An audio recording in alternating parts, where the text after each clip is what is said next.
बढ़ती ठंड के कारण एसएन मेडिकल कॉलेज के टीबी रोग विभाग में मरीजों की संख्या में अचानक बढ़ोतरी हुई है। टीबी रोग विभाग अध्यक्ष प्रोफेसर संतोष कुमार ने टीबी एवं श्वास रोग के प्रति लोगों को विशेष सावधानियां बरतने की सलाह दी है। जिले में बढ़ रही ठंड के चलते टीबी, दमा और सांस रोगियों की संख्या बढ़ने लगी है, जिसका सीधा असर अस्पतालों पर देखा जा रहा है। एसएन मेडिकल कॉलेज में रोगियों की संख्या में तेजी से बढ़ोतरी हो रही है। सर्दी के मौसम में लोगों का सर्दी, खांसी और बुखार सहित अन्य ठंड जनित मौसमी बीमारियों की चपेट में आ जाना सामान्य बात है। इसलिए स्वास्थ्य के प्रति सभी लोगों को विशेष सतर्क और सावधान रहने की जरूरत है।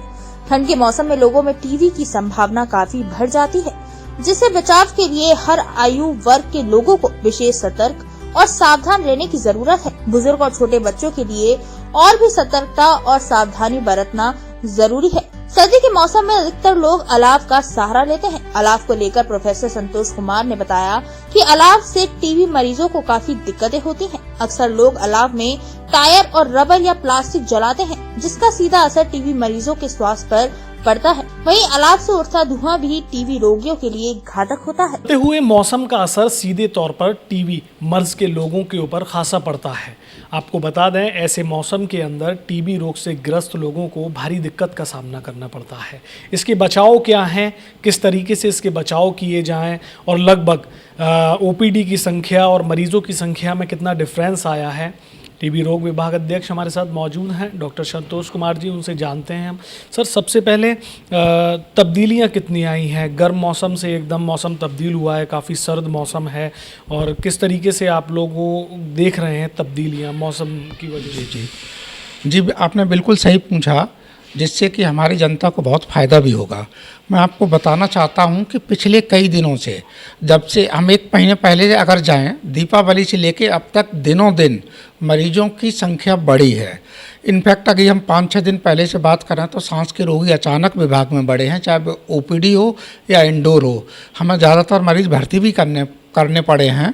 वो सिर्फ इसलिए हुआ है कि फेफड़े के टीबी के मरीज़ जो वास्तव में दवा ले रहे थे, उन्हें अचानक सांस का दौरा पड़ सकता है या सांस लेने में कठिनाई हो सकती है, या जो सीओपीडी के मरीज़ थे उन्हें एक्यूट एक्जर्वेशन हुआ है एनवायरनमेंट की वजह से, या बहुत ज़्यादा सर्दी बढ़ने से फेफड़े की नलियाँ कुछ सिकुड़ जाती हैं एनवायरनमेंट की वजह से या एलर्जिक डिसऑर्डर की वजह से, जिसमें सीओपीडी अस्थमा के रोगी हैं, जिसकी वजह से उनका अचानक सांस उखड़ी और उन्हें भर्ती करना पड़ गया है। तो उनकी ऐसे सारे मरीजों को हमने भर्ती करा है। कुछ मरीजों को ऑक्सीजन थेरेपी भी दी गई है, ज़्यादातर मरीजों को ऑक्सीजन पर रखा गया है।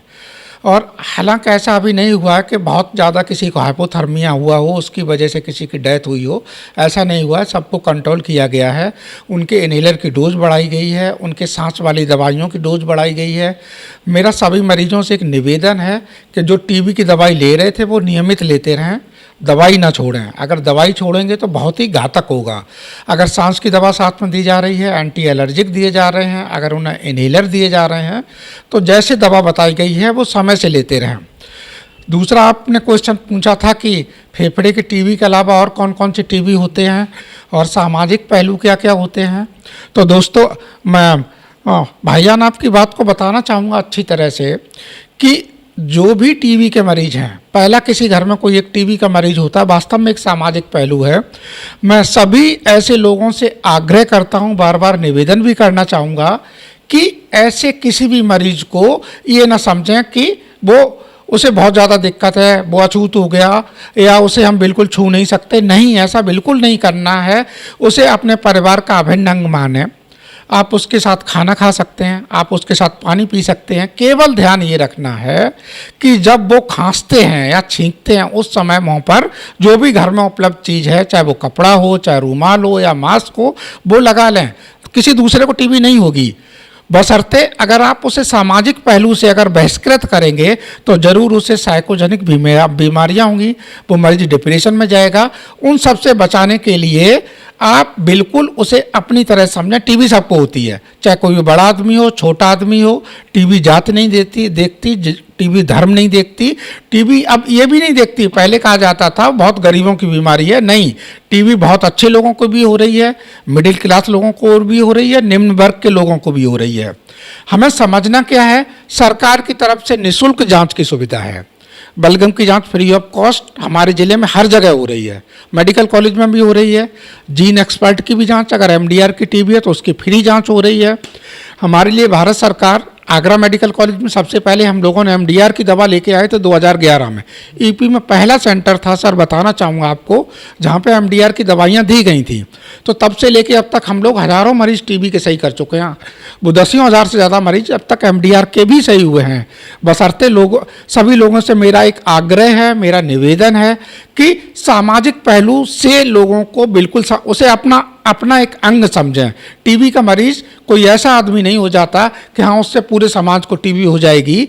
ज़रूरत है उसे आपके प्यार की, आपके लाड़ दुलार की जरूर। आप उसके साथ खाना हम खा लेते हैं, टीबी के मरीजों के साथ खाना भी खा लेते हैं, पानी भी पी लेते हैं, सब कुछ कर लेते हैं।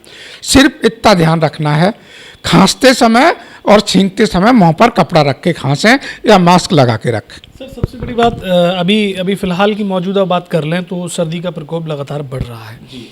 तो किस तरीके से लोगों को चाहिए कि अपने मर्ज़ को, उनके मर्ज़ को बढ़ावा ना मिले, किस तरीके से रहना चाहिए? हम अपने सभी ऐसे भाइयों से निवेदन करूंगा कि वो सिर्फ इतना ध्यान रखें कि सांस की जिन्हें भी दवाई बताई गई है वो अपनी दवाई पूरी लेते रहें, टाइम से लें, गैप ना करें, बगैर नागा के सारी दवाई खाएं, टीबी की दवाई नहीं छोड़नी है। और सबसे बड़ी ध्यान, कोयला जलाकर ना बैठें।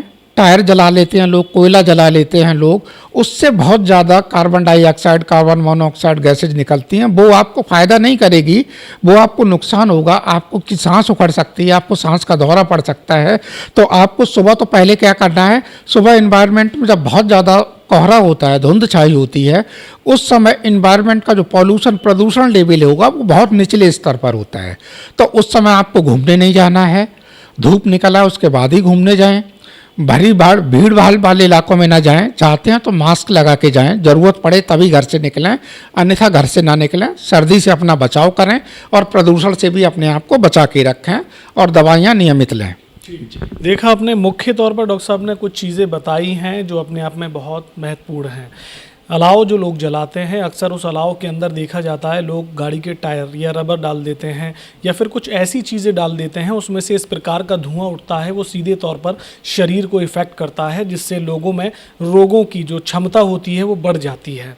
दूसरी चीज़, टीबी के जो मरीज़ हैं, इन लोगों को बिल्कुल अछूत ना समझा जाए। जिस तरह से आम लोग होते हैं, इन लोगों के साथ उसी तरह से व्यवहार किया जाए ताकि ये लोग मानसिक रोग में इनकी जो मर्ज है वो तब्दील ना हो। तो देखने वाली बात होगी, लोग अक्सर जो भूल करते हैं उसको लेकर हमने साफ तौर पर इस रिपोर्ट में आपको दिखाया है। डॉक्टर संतोष कुमार हमारे साथ मौजूद थे, उन्होंने साफ तौर पर ये बताया है कि कहीं ना कहीं हम लोगों की गलतियां रोगों की जो क्षमता है उसको बढ़ा देती है। कैमरामैन अब्बास के साथ राशिद हुसैन, पीजी महाराजा न्यूज़, आगरा।